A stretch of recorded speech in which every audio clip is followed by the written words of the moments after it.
Hello students, welcome to another City Group of College online classes of Department of Commerce. Okay, so यहाँ पे हमारा जो class चल रही है that is BCom honours fourth semester and subject है management accounting and हम cover कर रहे हैं यूनिट 1 एंड आज का लेक्चर है lecture 3. So till now we have covered so many things in the management accounting introduction से लेके advantages से लेके उसके क्या कहते हैं functions से चीज़ें हमने काफ़ी cover कर ली हैं. So these are the things that we have already completed.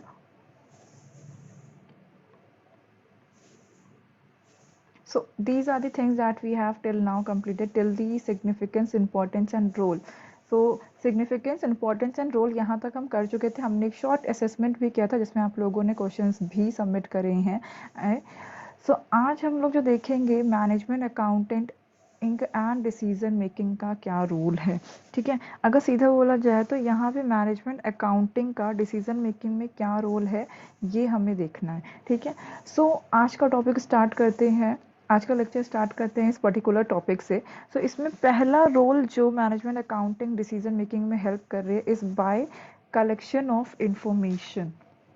Okay, so the first thing that is ensured by the management accounting is the collection of information. And अब यहाँ पे क्या होता है, देखो मैनेजमेंट अकाउंटिंग का बेसिक काम क्या है, to collect the information regarding the all the other regarding the factor that is required in decision making. Clear.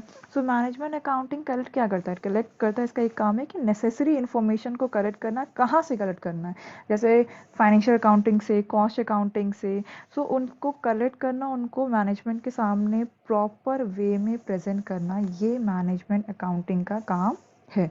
ठीक, सो यहाँ पे हमारा पहला क्या हो गया, पहला हमारा यह है कि कैसे लिंक है मैनेजमेंट अकाउंटिंग, कैसे कंट्रीब्यूट करती है डिसीजन मेकिंग में, bye collecting the necessary information from the financial accounting and the cost accounting in such a way that so that it can be presented to the management to take proper decision making.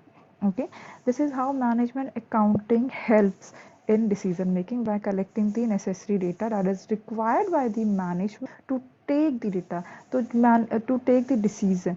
So management को decision लेने के लिए जो regarding data चाहिए होता है वो data provide करने का काम कौन करता है, management accounting. ठीक, नेक्स्ट है by ensuring the appropriate utilisation of working capital. तो इसके लिए सबसे पहले जान लेते हैं वर्किंग कैपिटल होती क्या है. ठीक, सो वर्किंग कैपिटल क्या है, एनी एंड. सो हमें ये पता है कि एक फिक्स्ड कैपिटल होती है बिजनेस की. बिजनेस की फिक्स कैपिटल क्या होती है, वो कैपिटल जो लॉन्ग टर्म एसेट्स में लगी रहती है. ठीक है, जो लंबे समय तक जो पैसा बिजनेस में लगा रहता है फिक्स एसेट्स के फॉर्म में. ठीक है, वो हमारी फिक्स्ड कैपिटल है, ये चेंज नहीं होती, एक बार ही इन्वेस्ट करनी पड़ती है. ठीक है, तो ये एक बार इन्वेस्ट कर देते हैं तो ये लंबे समय तक बिजनेस में रहती है. So what is working capital. So अगर आज तक टर्म नहीं सुना है तो पहले इसको एक्सप्लेन कर लेते हैं कि वर्किंग कैपिटल क्या होती है. Working capital is that capital जो कि डे टू डे बिजनेस के ऑपरेशंस को फुलफिल करने के लिए चाहिए होती है. सो डे टू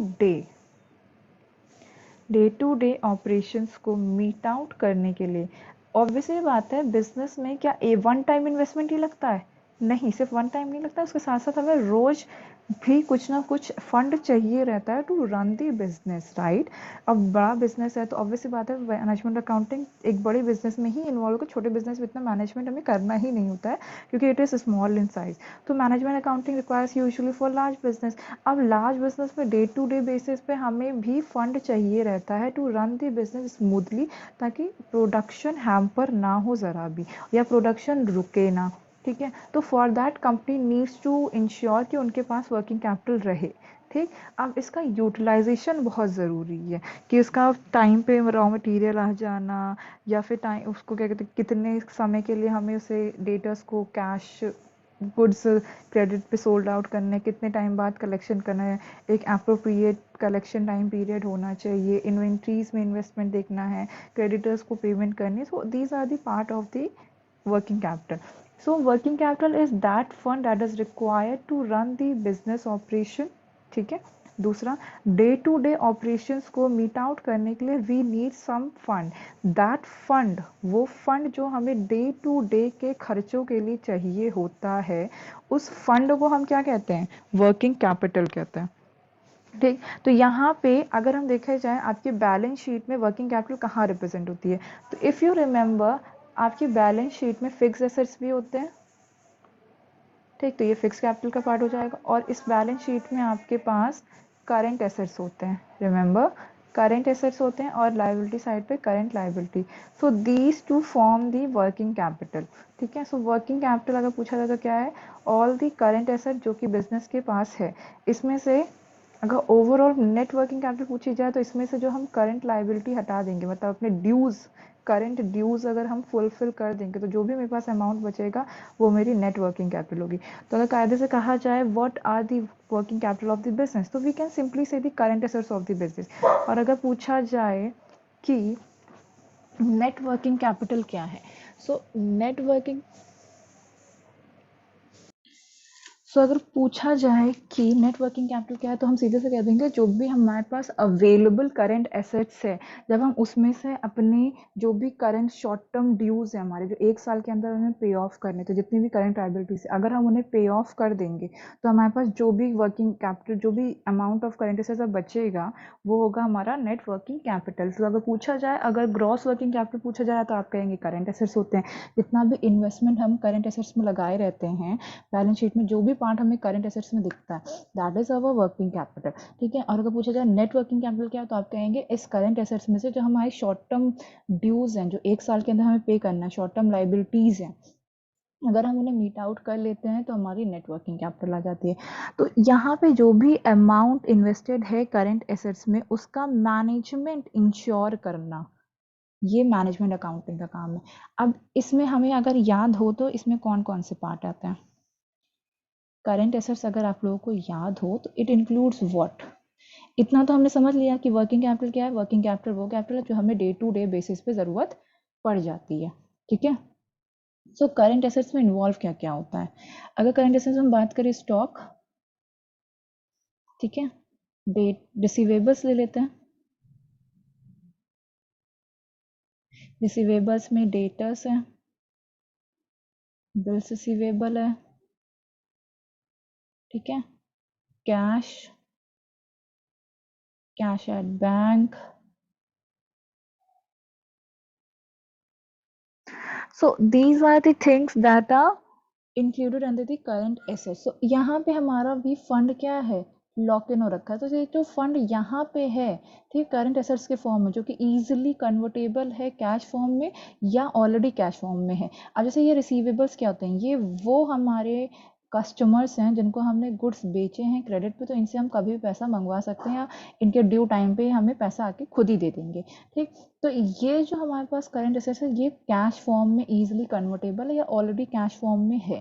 ठीक, तो ये हमारे पास फंड अवेलेबल है। इसमें से जब हमारी जो करंट लाइबिलिटीज होती हैं, अब इसमें क्या आ सकता है? Creditors, bills payable, bank overdraft, these can come under the current or short term any liability that is taken to meet out the short term requirement of the fund। कोई भी liability जो short term period के लिए ली गई हो ताकि अपने current expenses को bear किया, जैसे current requirement को meet out किया जा सके, उसे हम current liability के अंदर categorize कर सकते हैं। ठीक, सो यहाँ पे हमें अगर वर्किंग कैपिटल की बात करी जाए, तो ये जो हमारे पास fund available in the form of current assets, इसमें से जब हम ड्यूज मीट आउट कर लेंगे, मतलब माइनस कर देंगे current assets minus current liability, dues meet out कर लेंगे, तो मेरे पास क्या बचेगी? Working capital. जो फंड है इसका प्रॉपर यूटिलाइजेशन करना। अब यहाँ पे मैनेजमेंट अकाउंटिंग क्या करती है कि ये यहाँ पे मेक श्योर करती है कि जो स्टॉक हमारे पास मेंटेन होना चाहिए इन दी फर्म, वो प्रॉपर स्टॉक लेवल मेंटेन होना चाहिए, ना बहुत कम ना बहुत। जैसे आपने कॉस्ट अकाउंटिंग में आपको याद होगा कि हम वहाँ पे minimum level of stock that needs to be maintain, ये हम पढ़ते थे। डेंजर लेवल ऑफ स्टॉक, मतलब इतना तो हम कोशिश करते थे कि ना ही जाए, क्योंकि वो danger level of stock maintenance है। सो हम लोग various level of stock maintain करते थे, राइट, हम लोग वहाँ पे फाइंड करते थे। तो यहाँ पे वही बात हो रही है। रिसीवेबल मैनेजमेंट, टाइमली कलेक्शन करना डेटर से, कैश मैनेज करना कि पेमेंट कितनी जा रही है, कितना बैंक से ओवरड्राफ्ट लेना पड़ रहा है। सो ये सारा मैनेजमेंट कौन करता है? मैनेजमेंट अकाउंटिंग इंश्योर करती है कि वर्किंग कैपिटल का प्रॉपर यूटिलाइजेशन होना चाहिए। Clear? Now next, it management or accounting ensures the proper return on investment also. So यहाँ पे हम समझते हैं कि various ratios of management accounting and capital budgeting का यूज करके management accounting try to make decision regarding the investment also. मतलब सीधे भाषा में कहें तो management accounting analyse the investment avenues for the business. मतलब ये देखना कि कहाँ कहाँ प्रॉपर इन्वेस्टमेंट कर सकता है which in return will grant what appropriate return on the investment। so ये होगा कि हाँ मैनेजमेंट अकाउंटिंग ये भी इंश्योर करता है कि हमें प्रॉपर रिटर्न मिलना चाहिए किस पे, इन्वेस्टमेंट पे। It ensures proper return on investment by using the various technique by providing the investment avenues to the organisation की कहाँ हम अपना कैश या अपना सरप्लस फंड इन्वेस्ट कर सकते हैं so that firm will receive a income from that investment also. एक प्रॉपर इंटरेस्ट मिले जो भी अमाउंट कहीं पे भी अगर इन्वेस्ट हो रहा है, जैसे किसी नए प्रोजेक्ट में इन्वेस्ट हो रहा है तो ये सजेस्ट करना कि उस प्रोजेक्ट में इन्वेस्ट करना प्रॉफिटेबल होगा कि नहीं होगा।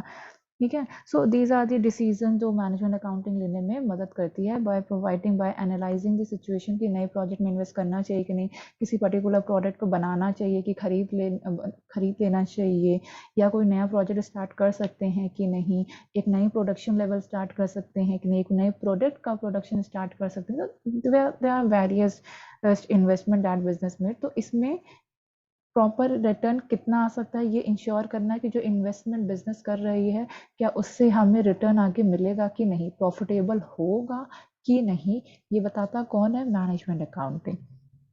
ठीक। नेक्स्ट है वेरियांस एनालिसिस। वेरियांस एनालिसिस हम बहुत बार पढ़ चुके हैं कि वेरियांस एनालिसिस है क्या, डिफरेंस फाइंड करना। देखो मैनेजमेंट अकाउंटिंग क्या करता है, डिफरेंस फाइंड आउट होता है। ठीक है। तो वेरियांस में हम बेसिकली डिफरेंस फाइंड करते हैं। क्या फाइंड करते हैं, डिफरेंस। ठीक। अब यहाँ डिफरेंस किसके बीच में, यहाँ management accounting ensures the preparation of the budget. ठीक है, स्टैंडर्ड्स। सो स्टैंडर्ड प्रिपेयर होते हैं, बजट्स प्रिपेयर होते हैं।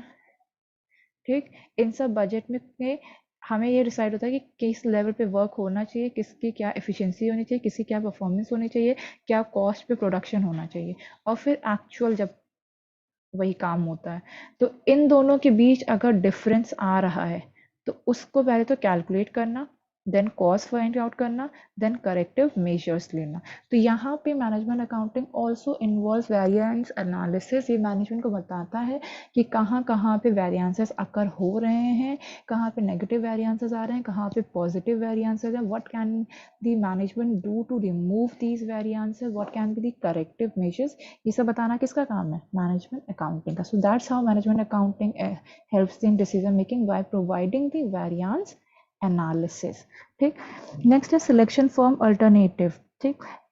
मैनेजमेंट अकाउंटिंग का मेन रोल यही होता है कि वो मैनेजमेंट की हेल्प करता है, मेन मैनेजमेंट की हेल्प करता है कि वो available alternatives, available plans, available policies में बेस्ट सजेस्ट करे।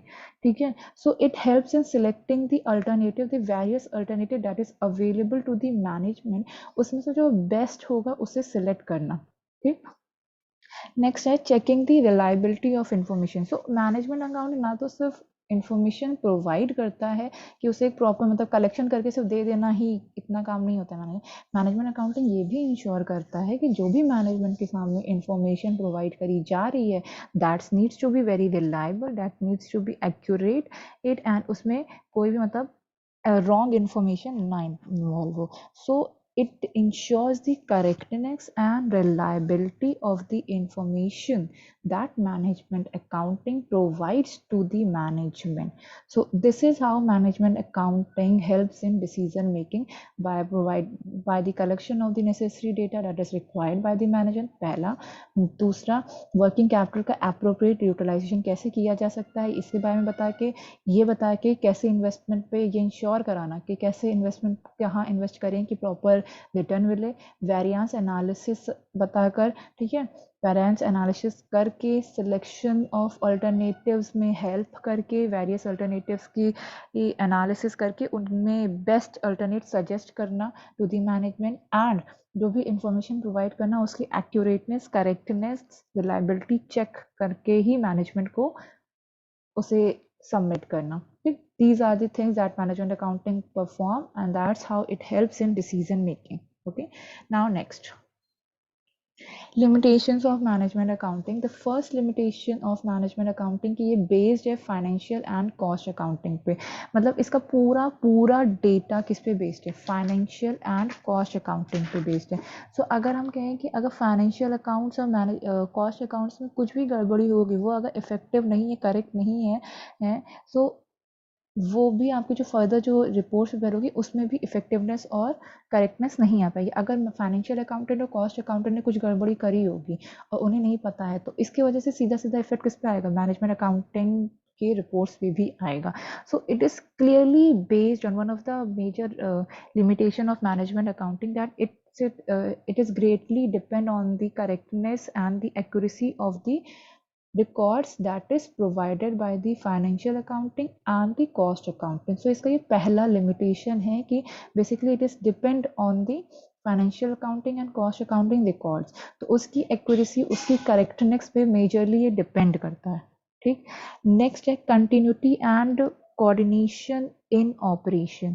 सो यूजुअली कंक्लूजन और डिसीजन जो ड्राइव्ड होते हैं मैनेजमेंट अकाउंटेंट के द्वारा, वो सिग्निफिकेंट सिर्फ तब होते हैं जब वो एग्जीक्यूट हो सके हर एक लेवल ऑफ बिजनेस ऑपरेशन में। ठीक है, तो इसमें कंटिन्यूटी और कोऑर्डिनेशन इन्वॉल्व करना थोड़ा डिफिकल्ट टास्क हो जाता है, क्योंकि हर एक जगह पे आप मैनेजमेंट अकाउंटिंग अप्लाई नहीं कर सकते हैं। तो ये कह सकते हैं कि कंक्लूजन और डिसीजन जो भी मैनेजमेंट अकाउंटिंग ड्राइव करता है, वो सिर्फ और सिर्फ तभी प्रॉफिटेबल है जब वो पूरे बिजनेस के हर एक बिजनेस ऑपरेशन पे अप्लाई किया जा सका। ठीक, third limitation, it just an alternate of management. मतलब it's a tool of management, it's not a management.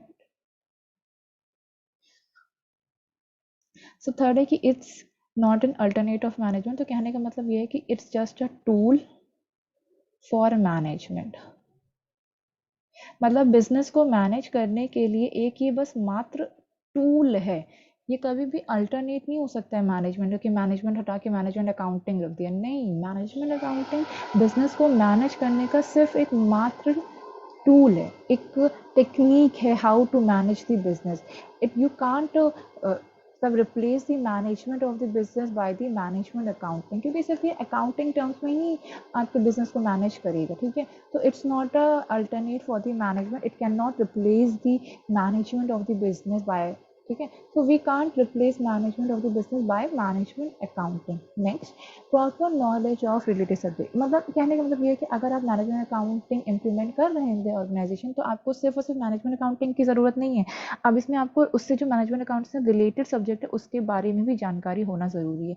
Management accounting के रिलेटेड सब्जेक्ट जैसे हमारे समझ लीजिए मैनेजरियल इकोनॉमिक्स हो गई, ठीक है, स्टैटिस्टिक हो गई, स्टैटिस्टिक्स हो गई, क्लियर, और प्रिंसिपल्स हो गए, मैनेजमेंट सब्जेक्ट हो गया, इकोनॉमिक्स हो गई, इंजीनियरिंग हो गई। So there are other subjects also that needs to be studied along with the management accounting. तो if you are going to apply the management accounting, so the other subject and related to the management accounting, उसकी study, उसकी knowledge भी, एक proper knowledge होना भी ज़रूरी है। तभी हम मैनेजमेंट अकाउंटिंग को एक प्रॉपर वे में इम्प्लीमेंट कर सकेंगे, अदरवाइज नहीं हो पाएगा।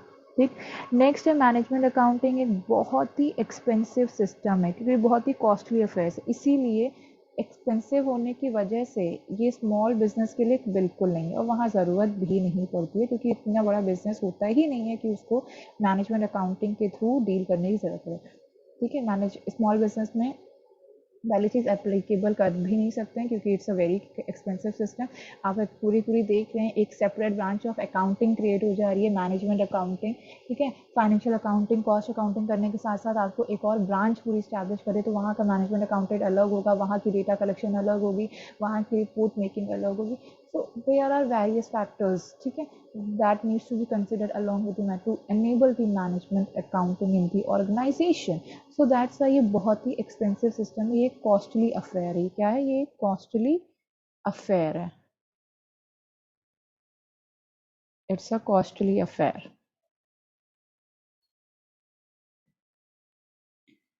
So that's why it's always preferable. ये इसका सबसे बड़ा ड्रॉबैक ये है कि ये हमेशा इसके कॉस्टली होने की वजह से ये सिर्फ लार्ज बिजनेस के लिए प्रेफरेबल है, लार्ज बिजनेस के लिए ही प्रेफरेबल है, ठीक है,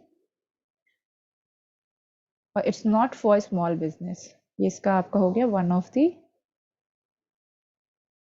drawback. Okay, so these are the limitations and the how management accounting help in decision making that we have studied, and the limitations of the management account. Now let's see the question. I have written down the question here some. इसकी meaning बता देते हैं। ये question आज आप लोग क्या कहते हैं मुझे होमवर्क में पहले सबमिट करेंगे, देन इनके आंसर्स आप लोग कल के लेक्चर में चेक कर सकते हैं, ठीक है। इसके answers I will discuss in the tomorrow's lecture. So the term management accounting पहले क्या कब कॉइन हुआ था, ये है, ठीक। Management accounting and cost accounting एक दूसरे क्या है, कॉन्ट्रडिक्टरी है, कॉम्प्लीमेंट्री है, न्यूट्रल है, अपोजिट है, साथ साथ चलते हैं। इसका मतलब अपोजिट चलते हैं, साथ साथ चलते हैं, या कुछ भी नहीं है, या फिर none of the above, neutral है, ठीक, दोनों अपने अपने जगह पे।